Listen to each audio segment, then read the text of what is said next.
The metal burned against my skin, not enough to scream, but enough to make my knees buckle.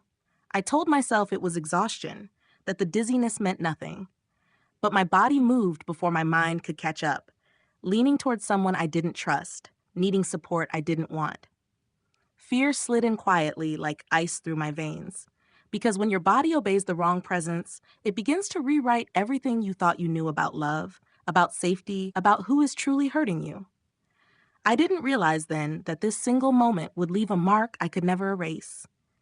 The night air pressed colder against my skin, and every step away felt heavier than the last.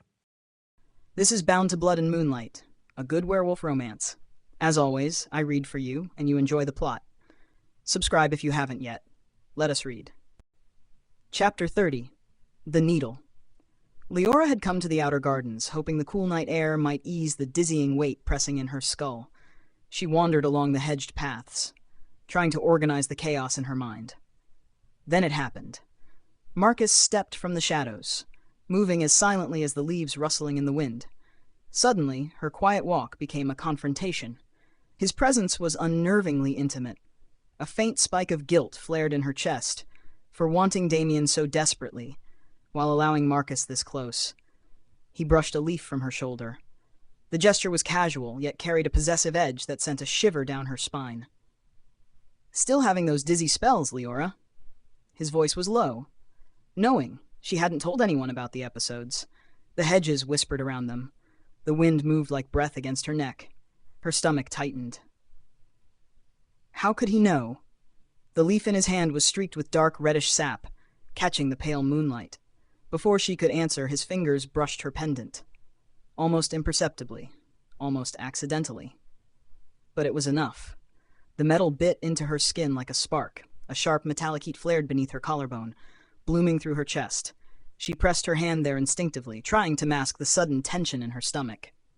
Marcus's eyes tracked her every move. Precise, unblinking. Was it a warning or a test? She tried to step back, but he didn't give her room. Closing the distance, Marcus leaned in. The faint scent of roses tangled with cold iron drifted from him. He tucked a strand of hair behind her ear. Intimate, possessive. Leora's initial anger flared. Defensive, raw, only to collapse into confusion under his steady gaze. "You look tired," he murmured. "It's clear he's draining you." His words hit like a knife. Marcus framed her exhaustion as entirely Damien's doing, even as her inner wolf let out a faint, contradictory whimper. "I understand the bond's effects better than anyone," he continued, voice low, insinuating. How could he know? How could he feel it this way? Her body reacted before her mind could catch up. The pendant burned hotter against her skin. The bond tugged sharply toward the palace. A throb of desperate, pleading need. A faint gold shimmer flickered in the corner of her vision. Damien's struggling presence. But it only intensified the ache. Was the pain responding to Marcus, or warning her?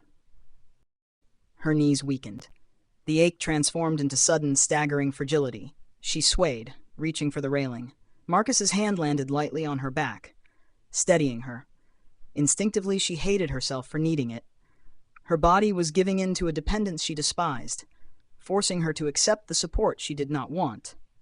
His palm was warm, too warm, against the chill of night.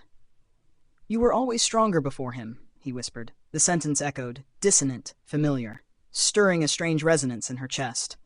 The shame of her vulnerability morphed into terror. The pendant blazed beneath her fingers, scorching her skin. The garden around her dissolved into shadow, replaced by blinding white moonlight. Blood pooled across the stone paths, thick, warm, dripping in patterns that made her stomach churn. Marcus's voice carried across the shifting vision, unreal yet intimate, threading the supernatural intrusion into her senses. The scent of iron and roses, the same on his breath, overwhelmed her. She gasped, stumbling back into reality. The garden returned around her, muted, still. Marcus was there, moving swiftly, catching her by the elbows, anchoring her gaze to his. The terror faded, leaving a fragile reliance on the only thing holding her upright. Her wolf recoiled silently from the contact, but her conscious mind clung to him as a grounding point. Leaning close, his voice dropped to a confidential whisper. "See? He's tearing you apart, little moon." His thumb stroked her wrist in sync with her racing heartbeat. reinforcing the idea that Damien was the source of her suffering. For the first time, doubt flickered. Could Marcus be right? Leora drew a shaky breath, forcing the fear down. She was in the garden. She was fine. Her eyes refocused on the flagstone path, and froze. A fresh drop of blood glimmered on the stone, reflecting the dim evening light. It was not a vision, not a memory. It was real. Marcus was the only other witness, and the blood trail led toward the palace, toward Damien. The metallic chill in the air pressed against her lungs. Her breath puffed invisible, shivering clouds. The bond tugged, urgent, insistent, screaming a warning she couldn't ignore.